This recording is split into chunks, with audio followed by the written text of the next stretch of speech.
So, first question ko, paano and saan mo na-develop yung, yung knack for like compartmentalizing your feelings into, and feelings and emotions into colors? Kasi di ba, with your last 3 singles, mukhang papunta na tayo sa ganung theme for your upcoming album, di ba? So, saan nag-start yun, yung ganung knack mo for, Siguro yung adoration ko for arts in general. Kasi ano po ako, arts or visual arts is my first love. So, that time kasi, nung unang-una ko pong sinulat yung Dilaw, that was the first time I saw myself or I told myself na okay na ako. Kasi di ba tanong hippie, wow, sad boy, wow, kailan? Ganun. Pero this time, sabi ko nga, kaya ko ba gumawa ng love song? Wala naman akong crush, wala naman akong kahit ano. So, sabi ko, pero naturally, it spoke to me, yung song mismo na Dilaw. And I just saw myself writing, and nagulat na lang din ako. I was really taken aback by my own self. Kasi sabi ko, nakakagawa pala ako ng ganitong love song. Na it has a concept, which is yung Dilaw. And it also speaks a lot about the experiences I am experiencing at that time. Na sabi ko na, I will write a song about my self-healing. About how I saw my world faded, nang nag-fade yung colors. And how one color can also change everything in a blink of an eye, in a tick of a moment. Sobra akong natuwa doon. And sometimes, minsan iniisip ko, ako ba talaga nagsulat nito? Kasi it really speaks a lot about the things na, sometimes you don't know where to go next. Diba? Kasi after may tanong EP, what's next for Maki? Hindi natin alam. And malay nyo, yung next ko, hindi na magustuhan ng ibang tao. Because people knew me from writing heartbreak songs. So I was really a risky move yung Dilaw. But it's also a song na alam ko sa sarili ko na binigay ko yung puso ko doon. And I think as long as you have your heart to whatever you do, it will always be effective and it will always gonna touch people's lives. Ayun po. Tsaka, describe mo naman sa amin kung gaano ka-extensive yung collection mo ng anik-anik. Tapos, introduce mo naman kami sa mga iba pang, sige pang jewels dun sa collection mo, aside from Gaspard, di ba? Ayan. Sorry, ano po yung extensive about? Yung, gaano karami yun, karami yung mo yung na-collect mo na ng anik-anik. Tapos sino yung mga sino pa yung mga jewels ng collection mo? Yes. Naka-favorites mo. Actually po buong kwarto ko na punong-puno ng anik-anik and plushie, which I love. Alam niyo po ba yan? If you guys know about the movie Howl's Moving Castle, I really love that film. And kung nakita niyo yung room doon ni Howl, medyo ganun na yung kwarto ko. And I really love it. Kasi you know when to expand. Malamang dito, kailangan mas maraming lalagyan. Diba? Kasi mas marami pa magbibigay. Diba? Kasi kung wala ng space, wala na makakakuha. Hindi ka na makakakuha. So, I really love it. Anyway, siguro mga top favorites ko. Actually, wait, speaking of anik-anik, wait, bibigay mo na ako sa mga kasama ko na nandito. Yes! Ang gas. Bibigay ako sa kanila. Surprise ko ito po sa kanila. Okay, wait lang. Nino to. Sobrang Okay, so here. Okay. Okay. Kanina yan. This one is, kasi mahilig po talaga ako sa Hirono. Kahit dati pa po nung wala akong budget, nag-iipon po ako para sa Hirono. So, ito po, it's a customized made for my Bughaw Blue Imida Tropa. This one's for Alexis. You unbox it. Ito yung mga look namin dun sa Bughaw MV. Okay, Alexis, can we see? Go. Okay, go.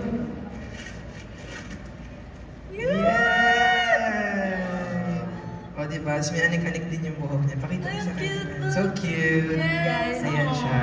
Tapos ito, ito yung sayo.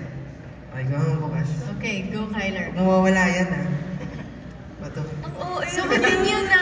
It's so cute! Yeah! Cute na. Yeah, this one's Kyler. Ayan. Si Zig, hindi niya na makukuha yung kanya kasi charot. Ito po yung akin. Actually, ito na po, to answer your question, feeling ko ito yung favorite ko at the moment. Nanik-anik kasi it reminds me of the music video. Cute. Yeah, this is me. Actually, sinabi nga po nila, kamukha ko daw lahat ng Hirono. Pero feeling ko ito yung pinakakamukha. Ayan. Wow. Yeah. Dapat binigyan mo rin sila ng bag. Ha? Kaya pwede Ayun, na ganito, suotin no? mo. O, sige. Bigyan ko kayo soon. Diba nag-demand? Charot. Ayan, sa ito po. Cute. Okay, let's have a quick photo muna of this super cute moment. Okay, Alexi. Dahil wala si Zig dito, ako na magbubukas para kasama namin siya. Compress muna. Ayun. Sige. We all know na yung Dilaw, it's about self-love. Then yung Namumula is about unrequited love or red flags. Then yung Bughaw is about, yun yung sinabi mo kanina, about friendships or love that lasts forever. So among those three songs, can you rank them kung ano yung pinakamadali, pinakamahirap na isulat or i-conceptualize? Well, each of the songs have their own fair share of difficulties when it comes to the process, the songwriting. But I think one of the easiest songs I've ever written in my life would be Dilaw. It's a song that resonated with me naturally. I think I wrote Dilaw kasi natapos ko siya around an hour, like yung concept and all. And sabi ko sa sarili ko, wow, this is a good song. And Namumula, para sa akin, siya yung pinaka-fun na gawin kasi I wrote Namumula in front of a TikTok live. So, as in, nag-uusap lang kami ng mga fans ko about certain things, about red flags. And then sabi ko, why not incorporate ko din? Kasi red is a color. Diba? So, why not incorporate ko din a love that talks about being too passionate to the point na ikaw na yung nagiging red flag sa sarili mo. Kasi masyado kang OA. So, sabi ko sa fans ko, I'm gonna write a song about it. And nagulat sila parang months after. Meron song, which is Namumula. And then, Bughaw is the most complex. I think Bughaw is a song that it has a certain audience. It's not for the mass, and I know that. But it touches hearts that para sa akin yung mga hearts na sobrang silent na. And the people that talaga resonated with Bughaw, sila yung mga tao na talagang they have this a love that is so deep but is so silent. And I think Bughaw, it can be a grower song to a lot of people kasi we're just only experiencing different kinds of love as we grow old. And ako para sa akin, ito yung pinaka-mature kong nagawang kanta. It's a song na talagang hindi lang siya, it's not just about reminiscing, it's not just about recreating or going back to memory lane. It talks a lot about longevity, a love that lasts forever, sabi ko nga kanina. Kasi we may grow old, mapalitan natin mga jowa natin, mapalitan natin yung mga, or even our pets, you know. But this kind of love, the Bughaw love that I'm really talking about, is a love na you share with your friends, or the platonic even, yung parang alam mo sa sarili mo na kahit matanda na kayo, nagiinuman pa din kayo, you know, yung na-experience yung different aspects of life as you grow old, and you know that this person is your blue. Because he or she or it is still here.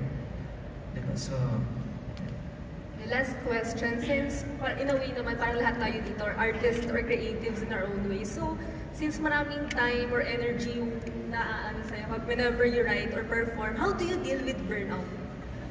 Burnout by Sugar Free. Wala sa aming culture. Okay.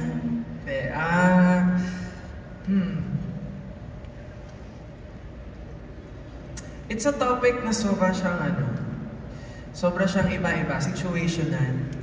Kasi depende kung anong burnout eh. Burnout sa lahat, burnout sa friends, sa jowa, sa sarili mo, sa career. But ako, in any way possible, I handle it na I say this sentence sa sarili ko. Baka mali yung grammar.